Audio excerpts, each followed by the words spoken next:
The first thing Captain Drolothax noticed about the human was that it couldn't stop bleeding.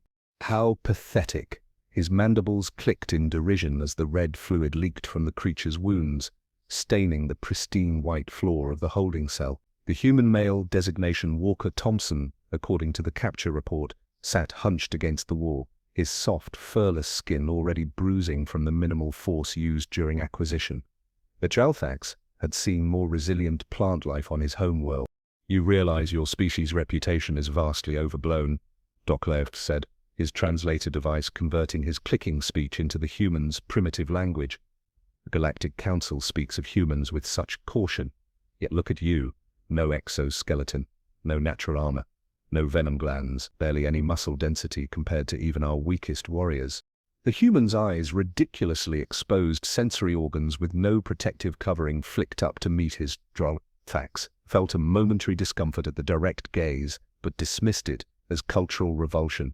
"If you say so, Bugface," Walker Thompson replied, wiping blood from a cut above his eye. "Mind telling me why the mighty Zethkra Empire kidnapped a simple mining engineer from an outpost with exactly zero strategic value?" Drolothax's anterior limbs twitched with irritation. The human's insolence was expected. Their species was known for inappropriate emotional outbursts and a complete lack of deference to their obvious superiors. Their evolutionary luck in discovering faster-than-light travel before the Zethkra could properly contain them had granted them undeserved status in the Galactic Council. "Your presence here is a necessary component of our research," Dr. Sachs responded, activating the cell's atmospheric controls. The temperature dropped significantly, and Thompson's pathetic mammalian body immediately responded with visible tremors. "We are documenting the limitations of your species for the Council archives. Your biological weaknesses will finally be catalogued properly." "Scientific fascism. How original," Thompson stuttered, his body temperature already dropping. His species' inability to regulate their internal environment without artificial assistance was truly pitiful. Drolothax's compound eyes registered the human's vitals on his augmented display. Thompson's heart rate was increasing, stress hormones flooding his system, so easily manipulated by basic environmental changes. The Zethkra had evolved beyond such vulnerabilities eons ago. "You will be fed and watered according to your species' requirements," Dr. Leth continued. "Your cooperation is irrelevant, but would make the process less unpleasant for you." Thompson attempted to stand but slipped on his own blood, falling back against the wall. Dr. Thax's mandibles parted in what his species recognized as amusement. "The Zethkra evolved in gravity 3 times what your species considers normal," he explained. "This vessel maintains our standard gravity, another of your many disadvantages." For the next 7 cycles, Dr. Thax personally oversaw the humans' testing protocols. The research team exposed Thompson to varying atmospheric conditions, gravity fluctuations, and sensory stimuli designed to measure his physiological limitations. They documented his sleeping cycles absurdly inefficient, nearly 8 hours of complete unconsciousness, his dietary requirements, constant intake of various organic materials, and his painfully obvious emotional responses. What confounded Drolothax was the human's inexplicable resilience. Despite the mounting evidence of biological inferiority, Thompson continued to adapt. His muscle tissue began compensating for the increased gravity. His circulatory system adjusted to the altered atmospheric pressure. He even developed tolerance to toxins that should have incapacitated him. "Your species is stubborn, I'll grant you that," Drolothax told him on the 8th cycle, observing as Thompson performed the physical tasks assigned to him with increasing proficiency. "But stubbornness is not evolutionary fitness." Thompson looked up from the complex puzzle the research team had given him to test his cognitive functions, which he'd solved in half the expected time. "You know what your problem is, Captain?" Thompson said, his voice stronger than it had been days earlier. "You think biology is destiny?" Drolothax's antennae flicked forward in irritation. "Biology is destiny. The Zethkra have spent millennia perfecting our genetic expression. We are the apex of evolutionary development. And yet," Thompson said, carefully placing the completed puzzle on the floor, "you're still terrified of us." The accusation sent a wave of pheromonal anger through Drolothax's system. "Absurd! Your species is a biological joke.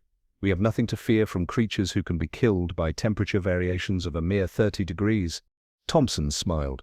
That strange baring of teeth that humans use to express multiple, often contradictory emotions. "Then why am I here, Captain? Why not study us on Earth? Why the secrecy? Why violate the Galactic Council's non-interference protocols?" Drellthax's mandibles clicked rapidly, a sign of agitation he couldn't suppress. "The Council is misinformed about human potential. They've allowed your kind too much freedom, too much territory. Our research will correct this error." "Or maybe," Thompson said, standing to his full height despite the crushing gravity, "your people remember what happened the last time a superior species underestimated humans." Drellthax's compound eyes narrowed. "You refer to the Taraxian conflict. An aberration. The Taraxians were careless. The Taraxians were arrogant," Thompson corrected. "Like someone else I could mention." On the 12th cycle, Dr. Thax made his first serious error. Frustrated by the humans' continued adaptation and increasingly irreverent attitude, he ordered Thompson transferred to the behavioral modification chamber, a violation of the research protocols established for sentient specimens. His scientific team objected, citing the Council's regulations, but Dr. Thax overrode them. The humans' insolence had become personal. The chamber was designed to break the psychological resistance of even the most stubborn species through a combination of sensory manipulation, chemical inducements, and precision-targeted discomfort, not torture. The Zethkra considered themselves beyond such primitive concepts, but a sophisticated reprogramming of neural pathways. "Your species' neuroplasticity is remarkable," Douglas told Thompson as technicians secured him to the chamber's central platform. "But it makes you vulnerable. Your brain rewires itself too easily. By the time we're finished, you'll understand your proper place in the galactic hierarchy." Thompson didn't respond with his usual defiance. Instead, he watched silently as the technicians calibrated the equipment, his eyes tracking their movements with unsettling intensity. "Nothing to say?" Drellthax prodded, uncomfortable with the human's sudden change in behavior. Thompson finally looked at him, and something in that gaze made Drellthax's exoskeleton feel suddenly insufficient. "I've been counting," Thompson said quietly. "Counting what?" "Crew rotations, emergency protocols, the time between hyperdrive recalibrations." Thompson's voice remained calm. "Did you know humans evolved as persistence hunters, Captain? Before we had technology, we would chase prey until it collapsed from exhaustion. We'd follow tracks for days, notice patterns, wait for the right moment." Drellthax dismissed the comment as desperate psychological posturing. "Activate the chamber," he ordered the technician. The first pulse of electromagnetic energy hit Thompson's neural pathways, and the human's body convulsed. The second pulse triggered a pain response that should have rendered him unconscious. The third pulse never came. The ship's emergency sirens activated with a piercing wail. The lighting shifted to the red spectrum used for critical alert. "What's happening?" Drellthax demanded. The chief technician's antennae were flat against their head. Extreme distress. "Drive core instability, Captain. We're detecting massive power fluctuations throughout the ship." "Impossible." The Zethkra vessel was the most advanced in their fleet. Its systems were redundant, foolproof. That's when Drellthax noticed the expression on Thompson's face. The human was smiling through his pain. "Told you," Thompson whispered. "We notice patterns." Too late, Drellthax understood. The puzzle solving, the seemingly random questions about ship operations, the careful observation of crew routine. Somehow Thompson had been gathering intelligence, waiting for this precise moment when he would be connected directly to the ship's systems through the neural interface of the modification chamber. The human hadn't just been adapting, he'd been planning.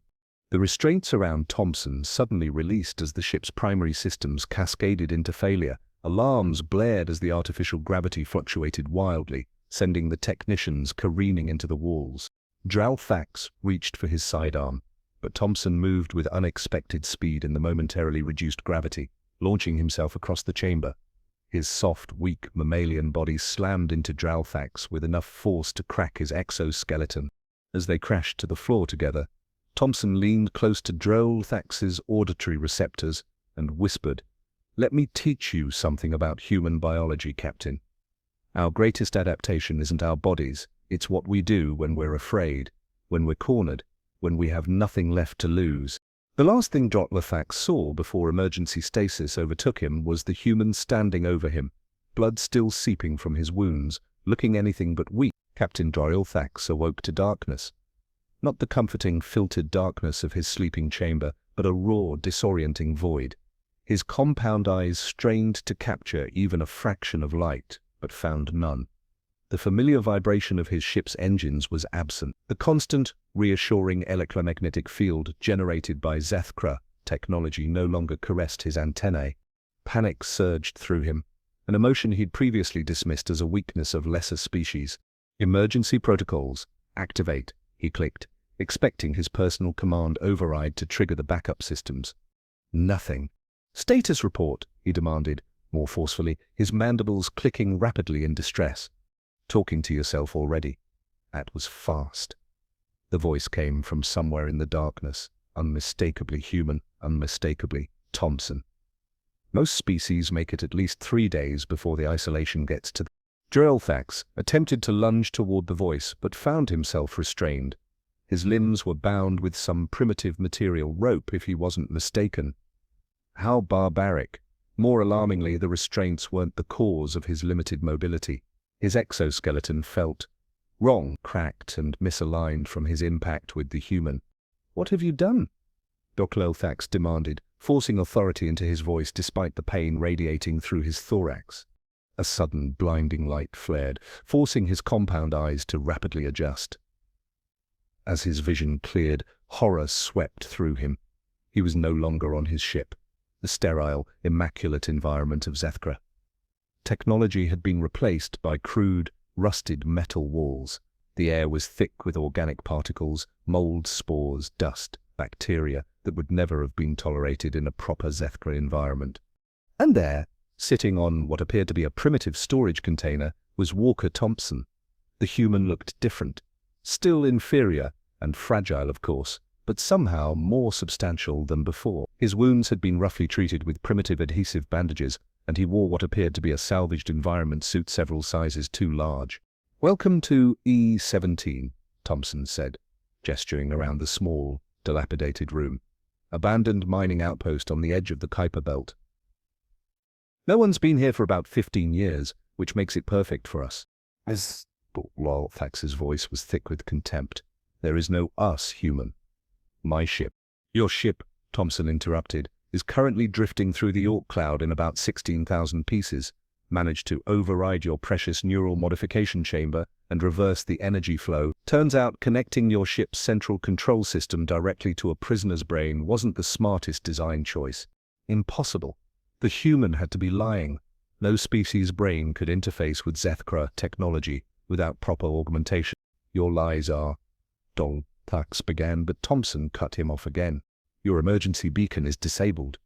Your personal locator was removed while you were unconscious. The only functioning communication device on this rock is encrypted to my neural signature." Thompson leaned forward. "It's just you and me now, Captain." Drylthax's mandibles clicked in fury. "The Zethkra will find me. When they do, your entire species will suffer for this outrage." Thompson laughed, that bizarre, threatening sound humans made when amused. "You still don't get it, do you? As far as your people are concerned, you've gone rogue. The research vessel Dominant Apex, conducting illegal experiments on council-protected sentience, mysteriously disappeared without a trace. No survivors." He stood up, crossing the small space.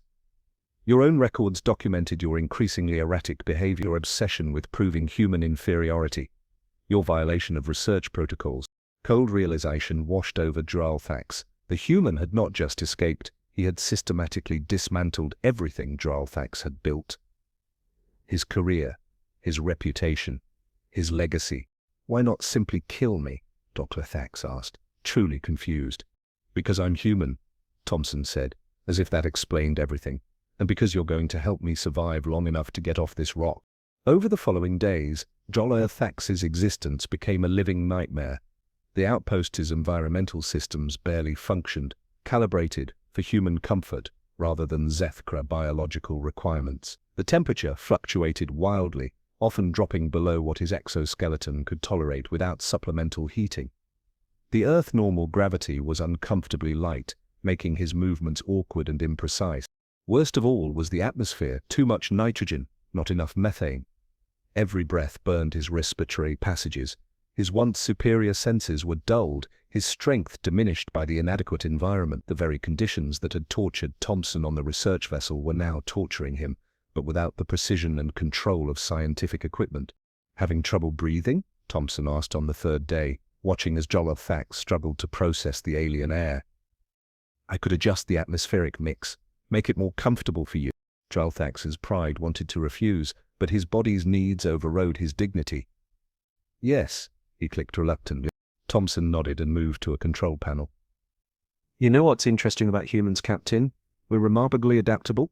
We can survive in almost any environment if we have to.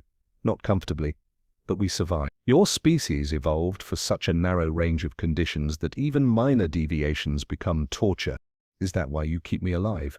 To lecture me on evolutionary theory?" Jolothax rasped as the atmospheric adjustment provided marginal relief. "I keep you alive because I need your help," Thompson replied. "The outpost's fusion reactor is failing. There's a radiation leak in the primary coolant system. I can't fix it alone." Jolothax's antennae twitched in bitter amusement. "And why would I help you? My death would mean your death as well." "True," Thompson conceded, "but I'm offering you something more valuable than survival." He paused. "I'm offering you the truth about humans. The truth your empire has been trying to discover for decades." Despite himself, Jolothax was intrigued. The Zathkra had spent countless resources studying humans, trying to understand how such a biologically inferior species had managed to not only survive, but thrive among the galactic community. "And what truth is that?" he asked skeptically. Thompson smiled, that discomforting smile. "Help me fix the reactor, and I'll show you." The work was degrading. Crawling through maintenance tunnels designed for human proportions caused Jolothax's cracked exoskeleton to scrape painfully against metal surfaces. The tools were crude, manual wrenches and pliers instead of molecular manipulators. Thompson worked alongside him, directing their efforts with surprising expertise for a simple mining engineer. "Pass me the plasma sealer," Thompson instructed, extended his hand without looking away from the damaged coolant line. Jolothax deliberately handed him the wrong tool. Thompson glanced at it, then at Jolothax. "Really? We're both going to die if this reactor goes critical." "Perhaps death is preferable to servitude," Jolothax replied coldly. Thompson put down the tool and turned to face him fully. "Is that what you think this is? Servitude? What would you call forcing a superior being to perform manual labor under threat of death?"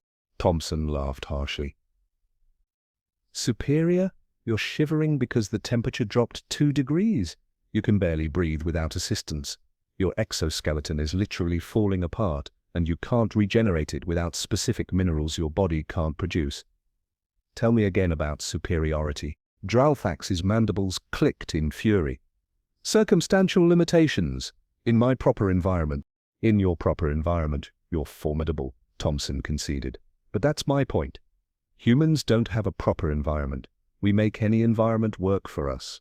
That's why we terrify species like yours, not because we're stronger or faster or have better natural weapons, but because we refuse to accept limitations."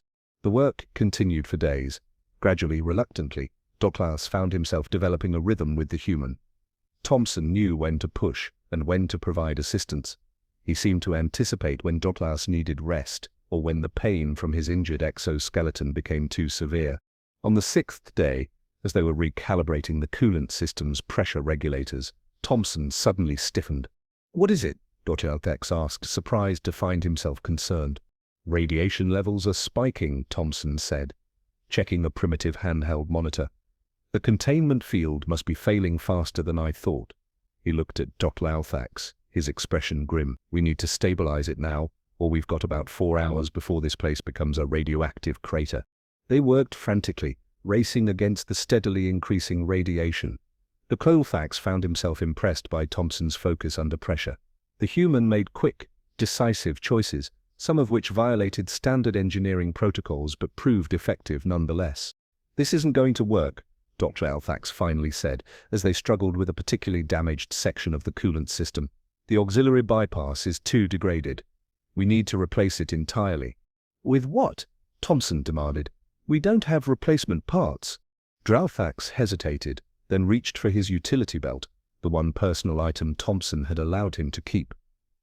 From it, he removed a small cylindrical device. "My personal shield generator," he explained. "The power cell is compatible with the bypass system." Thompson stared at him. "Without that, you have no protection from the radiation. Your species is far more susceptible to radiation damage than humans." "I am aware," Dr. Fax said stiffly. Thompson continued to stare. "Why would you sacrifice your protection for this?" "For me?" Dralfax's compound eyes focused on the human's face, studying its alien expressions. "Not for you. For knowledge. You promised me the truth about humans.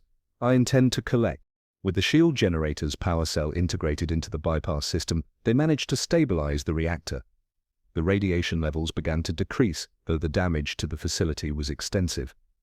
More importantly to Dralfax, the radiation exposure had already begun to affect his body. His exoskeleton was deteriorating faster, and his internal organs were showing signs of radiation poisoning.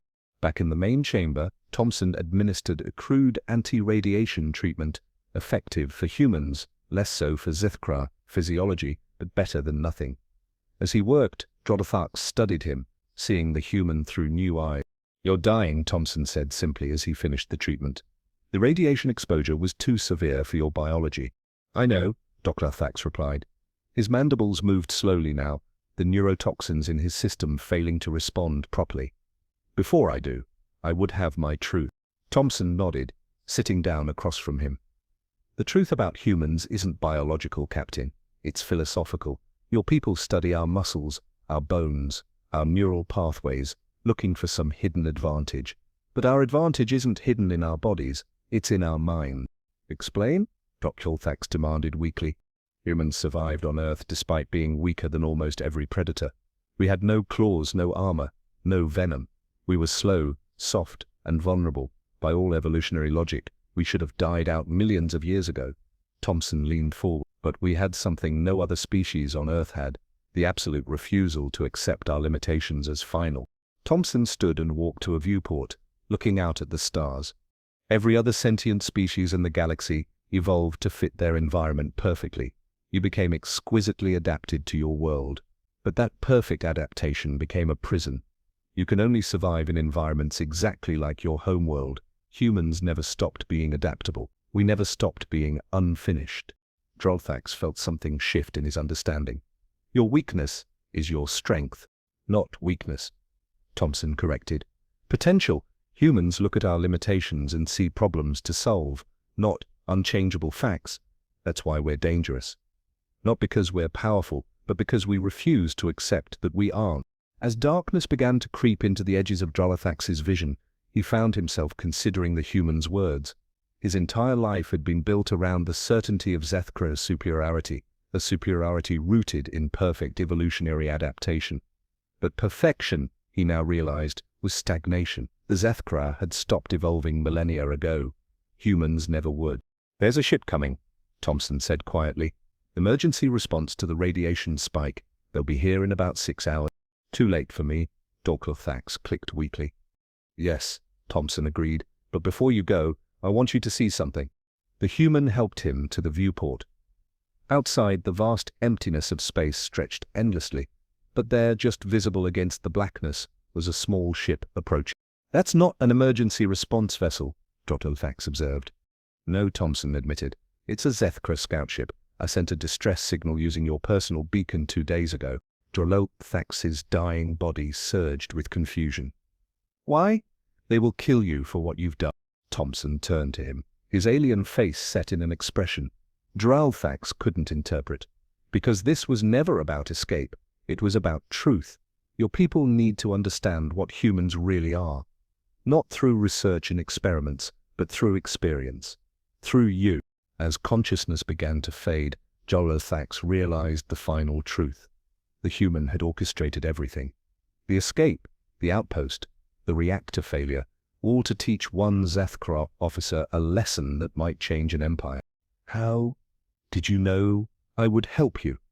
Dralfax managed to ask as his systems began to shut down. Thompson smiled sadly. "Because regardless of what you believe about biological superiority, you're still a person. And people, regardless of species, can change. That's the most important human truth of all." As darkness claimed him, Dr. Thax's final thought was that perhaps, in the end, it wasn't humans who were the adaptable ones after all. Consciousness returned to Dr. Thax not as the swift activation he was accustomed to, but as a slow, painful crawl through layers of sensation. The first thing he registered was sound, a rhythmic, mechanical humming that his disoriented mind eventually recognized as medical equipment. Then came touch, the cool pressure of a regenerative gel pack against his damaged exoskeleton. Finally, his compound eyes flickered open to a world rendered in unfamiliar spectral ranges. He was alive. This fact alone defied all logical probability. The radiation exposure should have been fatal, came a voice. Not Thompson's, but another Zethkra. Dralthax's vision finally focused on Science Officer Krelvex, her mandibles clicking in what their species recognized as scientific curiosity. Your cellular degradation had progressed beyond reversible parameters. Dralthax attempted to respond, but his vocal apparatus produced only a weak, distorted clicking. His antennae twitched in frustration. "Do not attempt communication yet," Krelvex advised. The human's intervention was unorthodox. The human, Thompson. Memory flooded back. The escape, the outpost, the reactor, the radiation, the truth. "Where?" Dr. Thax managed to click weakly. "You are aboard the research vessel Empirical Truth," Krelvex informed him. "We intercepted the human's distress signal 9 cycles ago. When we arrived, you were clinically dead by all Zethkra medical standards." "Impossible!" Even the most advanced Zethkra medical technology couldn't reverse cellular necrosis from acute radiation poisoning. Krelvex seemed to read his confusion. "The human refused to release your body to us until we agreed to his terms. He demanded access to our medical bay and full authority over your treatment protocol." Her mandibles clicked in what could only be described as bemused disbelief. He had no relevant medical training, no understanding of Zethkra physiology beyond what he observed during his captivity. And yet, she gestured to the monitoring screens surrounding Drell Thax's regeneration chamber. The displays showed cellular reconstruction occurring at rates that defied established medical science. "Thompson," Dr. Thax clicked, stronger this time. "Where is he?" "In containment," Krelvex replied. "Standard protocol for a species that destroyed a Zethkra research vessel and abducted a high-ranking officer. The High Command is eager to speak with him." Alarm surged through Dralthax's recovering system. "No, you don't understand. He did." "Rest," Captain Krelvex interrupted. "Your cognitive functions are still impaired by the treatment. We will discuss the human's fate when you are stronger." But Dralthax knew he couldn't wait. Something fundamental had changed within him, a perspective shift that transcended his physical recovery. Thompson had shown him a truth about humanity that the Zethkra had fatally misunderstood for generations. If the High Command proceeded with their standard protocols for dealing with dangerous species, they would be making a catastrophic mistake. "I must see him," Dr. insisted, struggling against the restraints that held him in the regeneration chamber. Immediately, Krelvex's compound eyes registered surprise at his uncharacteristic behavior. "Captain, you are in no condition." "That is an order, Science Officer," Dralthax clicked, infusing his weakened voice with as much authority as he could muster, "and prepare the ship's communication array for a direct transmission to the High Command." 4 hours later, Dr. Dralthax stood, unsteadily, but under his own power, outside the containment cell holding Walker Thompson.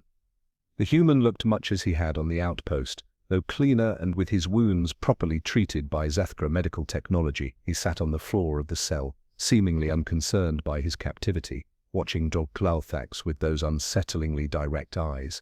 "You should be dead," Thompson observed casually, as if commenting on the weather. "As should you," Dr. Dralthax replied. "The High Command's standard protocol for your situation would be immediate termination and dissection." Thompson shrugged, that peculiar human gesture that could mean anything from indifference to resigned acceptance. "Then why am I still breathing?" "Because I countermanded the order." Dralthax moved closer to the containment field, separating them. "What did you do to me on the outpost?" "My cellular structure is changed," Thompson smiled. "I gave you a piece of humanity." "Explain," Dr. Thax demanded, but without the imperious tone he would have used weeks earlier. Thompson stood, approaching the containment field from his side. "Your medical bay had everything I needed. Zethkra have been studying humans for decades. You had samples of our stem cells, our bone marrow, our blood. I just repurposed them. Horror and fascination warred within Jorolthax. You introduced human cellular material into my body. Just enough, Thompson nodded. Human stem cells have regenerative capabilities. Your species lost millions of years ago in your evolutionary pursuit of perfection. Your bodies became so specialized, so precisely adapted to your environment, that you sacrificed adaptability. I reintroduced it. That's heresy, Jorolthax clicked, his mandibles trembling. The genetic purity of the Zethkra is sacred, the foundation of our superiority. Is it superior to be unable to adapt? Thompson challenged. Is it superior to die from environmental changes that other species can survive? Your purity is killing you, Captain. Not just you personally, your entire species. Jorolthax's antennae flattened against his head in distress. What Thompson was suggesting violated the most fundamental tenets of Zethkra biology and culture, and yet he was alive when he should be dead. His body was recovering from damage that should have been irreversible. Why? Jorolthax finally asked. Why save me? After what I did to you, what my people have done to yours, why not let me die? Thompson's expression softened. Because that's the real difference between our species, Captain. Not biology, not evolution, but choice. Humans have always had the capacity for both extraordinary cruelty and extraordinary compassion. We choose which to embrace. He paused, studying Jorolthax's alien features. I chose to believe you could change. That one Zethkra officer might go back to his people and tell them the truth about humanity, not as a threat, but as a possibility. Before Jorolthax could respond, the ship's emergency alert system activated. Red warning lights pulsed throughout the corridor as the vessel's artificial gravity briefly fluctuated, a sign of massive power redirection to the defensive systems. Captain Jorolthax to the command center immediately, came the urgent announcement over the ship's communication system. Unknown vessel, approaching. Hostile intent detected. Jorolthax looked at Thompson, who merely raised his eyebrows, another of those incomprehensible human expressions. Stay here, Jorolthax ordered. Where else would I go? Thompson replied dryly, gesturing at the containment field. In the command center, chaos reigned. The primary viewing screen showed a massive vessel of unfamiliar design bearing down on the empirical truth. Its surface was covered with what appeared to be organic growth, a living ship unlike anything in the Zethkra database. Report, Jorolthax demanded, taking his position at the command interface despite the protests of the medical officer who had followed him. Unknown classification. First Officer Tralamex clicked rapidly. It emerged from subspace directly alongside us. Our sensors didn't detect its approach until it was already within weapons range. It's scanning us with energy signatures we've never encountered before. Hailing frequencies? We've attempted communication on all standard frequencies. No response. Trollmex's antennae quivered with tension. Captain, our weapons systems are registering as ineffective against its hull composition. Preliminary analysis suggests it's composed of some form of regenerative organic material. Regenerative. The word echoed in Jorolthax's mind, connecting to Thompson's earlier revelation. An idea, heretical, desperate, but possibly their only chance, formed in his consciousness. Bring the human to the command center, he ordered. Tralmex's compound eyes widened in shock. Captain, protocol explicitly forbid. Do it now, Jorolthax commanded, his mandibles clicking with an authority that brooked no argument. Minutes later, Thompson stood in the Zethkra command center, taking in the alien technology with obvious fascination despite the crisis unfolding around them. That's not good, he observed, staring at the organic vessel displayed on the viewing screen. You recognize it? Jorolthax asked sharply. Thompson shook his head. Never seen anything like it. But I recognize an apex predator when I see one, and that thing is definitely at the top of its food chain. The ship shuddered as the alien vessel emitted some kind of energy pulse. The lights flickered, and several command consoles went dark. Energy weapons ineffective, reported the weapons officer. The vessel appears to be absorbing our attacks and growing stronger from them. It's feeding on our energy output, Thompson said suddenly, moving closer to the sensor displays. Look at the readings. Every time you fire at it, its mass increases proportionally. That's impossible, Krelevex objected. No known organism can convert energy directly into mass without... without fundamentally altering its cellular structure. Thompson finished for her. Exactly like what I did to save the captain. A terrible suspicion formed in Doral Thax's mind. The cellular modification you performed, could it be related to this thing? Thompson's face paled, a human indication of shock or fear. I used standard human stem cells. Nothing exotic. He studied the sensor readings more carefully, but the principle is similar. Adaptive cellular regeneration without evolutionary constraints. This thing is like adaptation incarnate. The ship rocked violently as the alien vessel extended what appeared to be organic tendrils toward the empirical truth. It's attempting to breach our hull, Tralamex reported. Structural integrity failing in sections 3 through 7.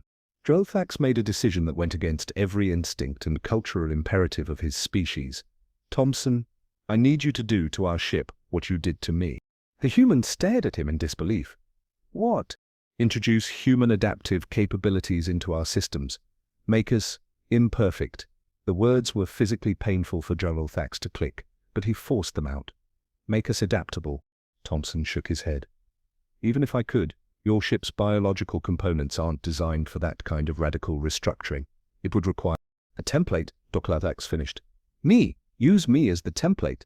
My cellular structure already contains your modifications.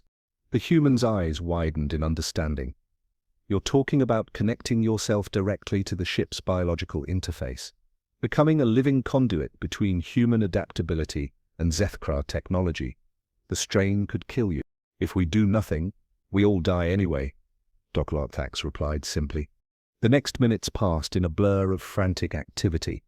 Despite the objections of his crew, Drothax had himself connected to the ship's biological command interface, a system normally used only in emergency situations where direct neural control was required. Thompson worked alongside Krolovex, reprogramming the interface to accept and distribute the modified cellular patterns now present in Drothax's body. As the alien vessel's tendrils began burning through the outer hull, Thompson activated the modified interface. Pain unlike anything Drothax had ever experienced coursed through his system. His consciousness expanded beyond his physical form, merging with the ship's biological components. He felt every circuit, every conduit, every molecular bond as if they were extensions of his own body, and through this expanded awareness, he sensed something else, a presence within the attacking vessel. Not a crew, but a singular consciousness. Ancient, hungry, familiar. It's Zethkra, Drothax gasped, his physical mandibles clicking weakly, while his voice echoed through the ship's communication system. The vessel, its evolved Zethkra technology. Gone rogue. Self-evolving without constraints. That's impossible, Krolovex objected. All Zethkra technology is designed with explicit evolutionary limitations to prevent exactly this, Thompson interrupted, understanding dawning on his face. But what if those limitations failed? What if a Zethkra ship evolved beyond its programming, beyond its creator's intention? It would become exactly what we're facing, a perfectly adapted predator with no natural enemies. Through his expanded consciousness, Drothax communicated directly with the attacking vessel. Not in words, but in the fundamental language of biology, cellular signals, molecular exchanges, the basic building blocks of life. He sensed the entity's hunger, its relentless drive to consume and evolve. It recognized him as Zethkra, but also as something different, changed, impure, and it was afraid. Using his newfound connection, Drothax redirected the empirical truth's biological systems. Instead of fighting the attacking vessel's attempts to breach their hull, he invited them in, but on his terms. As the tendrils penetrated the ship, they encountered not resistance, but transformation. The human cellular patterns flowing through Drothax into the ship's systems infected the invading organism, introducing chaos into its perfect evolutionary path. The effect was catastrophic for the attacking vessel. Having evolved to absolute perfection, it had no defenses against the unpredictability of human biology. Its systems began to fail, its perfect adaptation becoming its greatest vulnerability. As the alien vessel withdrew its tendrils and retreated, Drothax felt his consciousness slowly returning to his physical form. The pain was excruciating, but beneath it was something he had never experienced before, a sense of profound change, of boundaries transcended. Hours later, as the empirical truth limped toward the nearest Zethkra outpost for repairs, Drolthax and Thompson stood together in the ship's observation dome, watching the stars slip by. "The High Command will never accept what happened here," Dr. Thax said quietly. "The modification of a Zethkra officer with human biological material, the deliberate corruption of a research vessel's systems, the existence of an evolved Zethkra ship gone rogue." His mandibles clicked in what might have been a sigh. "They will classify everything, deny everything, and likely execute us both." Thompson nodded thoughtfully. "Unless they can't deny it, unless the evidence is too widespread to cover up." Drolthax turned to him, antennae raised in question. "That ship we encountered," Thompson continued, "it wasn't a random event, was it? You said it yourself. It was Zethkra technology that evolved beyond its constraints. How many others might be out there? How many other perfect systems have broken free and become threats?" A cold certainty settled in Drolthax's modified body. The High Command would never acknowledge such a possibility. It contradicts our entire evolutionary philosophy. "Then they'll die," Thompson said simply. "Not today, not tomorrow, but eventually. Perfect adaptation is a dead end, Captain. The universe changes. Either you change with it, or you become extinct." Drolthax knew he was right. His people's obsession with evolutionary perfection had created its own nemesis, a technology that pursued that same perfection without the restraint of consciousness or ethics. The attacking vessel was just the first. There would be others. "There's another option," Thompson suggested quietly.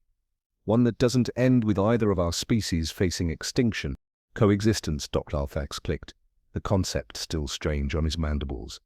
"Deliberate imperfection, controlled adaptation, through cooperation." Thompson smiled. "Exactly. Not human, not Zethkra. Something new, something better than either of us alone." As they spoke, Drolthax became aware of something he hadn't noticed before, subtle changes in the ship around them. The organic components of the empirical truth, infused with the hybrid cellular structure he had introduced, were evolving, not randomly, not catastrophically like the attacking vessel, but purposefully, adapting to better serve their function while maintaining their fundamental nature. "It's already happening," he realized aloud. "The ship, it's becoming like me, neither purely Zethkra nor human, but something that incorporates the strengths of both." "The beginning of something new," Thompson agreed. "A bridge between our worlds." Drolthax's compound eyes studied the human's face, still alien, still incomprehensible in many ways, but no longer inferior. Different, yes, but difference, he now understood, was strength rather than weakness. "The High Command will never willingly accept this change," he said. "They will see it as contamination, as heresy against our evolutionary destiny." "Then don't ask permission," Thompson replied with that strange human smile. "Show them results they can't ignore. By the time they realize what's happening, it will be too late to stop it." A plan began to form in Drolthax's mind. Heretical, revolutionary, but perhaps the only hope for both their species. The empirical truth, with its hybrid systems, would become the first of a new kind of vessel, neither purely Zethkra nor human, but a true synthesis that could face threats neither species could handle alone. "They'll call me a traitor," Dr. Drolthax said, his mandibles clicking in what might have been amusement. "The first Zethkra in 10,000 years to deliberately corrupt his own genome. Or the first to save your species from evolutionary stagnation," Thompson countered. "History tends to favor the survivors, Captain." As they watched the stars together, Drolthax felt something he had never experienced in his perfectly evolved Zethkra existence. Uncertainty about the future, and exhilaration at that very uncertainty. For the first time, he wasn't following a predetermined evolutionary path. He was creating one. "There's something I never told you," Thompson said after a long silence, "about why I was on that mining outpost where your ship found me." Drolthax's antennae twitched in curiosity. "I wasn't there by accident," the human continued. "I was sent there specifically because Zethkra vessels had been observed in the sector." Thompson turned to face him directly. "Your people aren't the only ones who've been studying the other species. We've been watching you too, trying to understand why the Zethkra, with all their technological and evolutionary advantages, have been so scared of humans." "You were bait," Dr. Drolthax realized, his compound eyes widening. Thompson nodded. more like a test case, a controlled experiment to see if direct contact could achieve what decades of diplomatic efforts had failed to do, create understanding between our species. The revelation should have angered him. The idea that he had been manipulated, that his mission had been anticipated and countered. Instead, Doxtax felt a strange sense of inevitability, as if their meeting had been written into the fabric of both their species' futures. Then this was always meant to happen, he clicked softly. This hybridization. Not always, Thompson corrected, but it became inevitable the moment both our species reached the stars. Evolution doesn't just happen through isolation and specialization, Captain. It also happens through collision and combination, through the messy, imperfect process of different species encountering each other and finding ways to either destroy each other or become something greater together. As the empirical truth accelerated toward its destination, Dr. Thax felt the ship responding to his thoughts, not through the command interface, but through the new biological connection they shared. The vessel was changing, evolving minute by minute, becoming something neither human nor Zethkras science had ever imagined. Just like him. You know they'll try to stop us, Thompson said quietly. Both our species. Change is terrifying, especially deliberate change. Let them try, Dr. Laux replied, his mandibles clicking in what might have been laughter, another human trait he seemed to have acquired. We have something neither of them expected. What's that? Thompson asked. Dralthus turned his compound eyes toward the vast expanse of space ahead of them, filled with possibilities neither species had imagined alone. Adaptability.